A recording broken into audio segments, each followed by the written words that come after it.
All right, so this is AT&T U-verse version of the international dish. So once you get your meter powered on, you have to change the settings twice. The first time is for the KQ5, second time is for the international. So for the KQ5, you hit setup, you go down to where it says dish type, hit OK. For the KQ5, you're going to hit SL5 LNB. Then you hit none selected, and make sure you go down and change your zip code. I'm in Solon, Ohio, so my zip code is 44139. You hit enter, then you hit done. This is for the KQ5, so once you go back to install, it's going to give you your coordinates. That's where your dish settings should be lined up for your KQ5 LNB. Okay, we're going to go back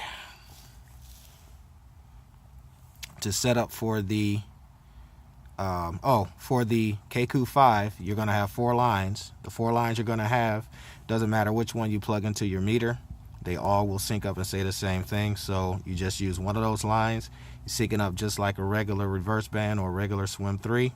It'll sync right up and you'll be able to lock it in and go from there. I'll show you exactly where to plug in the 4 lines. For your international dish, you go back to setup, you go down to switch type, or dish type, dish type. You go down to World Direct, hit select, hit international, multi-switch. Now everything here should be pretty much the same. World Direct, international, multi-switch, and the zip code that you typed in earlier for the KQ5 should not change. Once you hit done, you hit install, you're going to notice the numbers change. 208, 40, 104. That's how you set up the international dish that comes all together in that one box.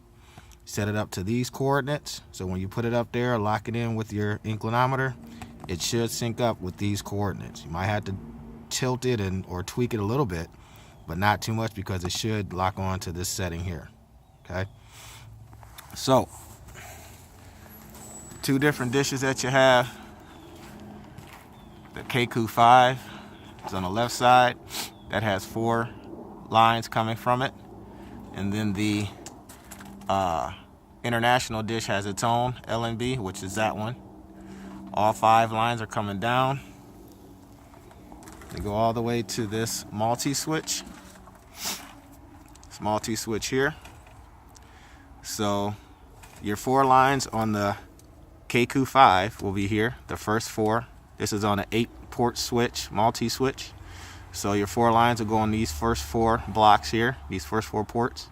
Doesn't matter which order, just put them in here. The international dish will go on flex port 1. The power, or the very top one that says swim 1 power, this is going to the 29-volt power inserter inside.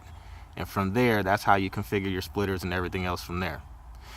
And pretty much, that's my cliff notes on how to do an international. It wasn't too hard, just had to find out the correct tweaking for it. But outside of that, that's my version of the international and KQ5 setup.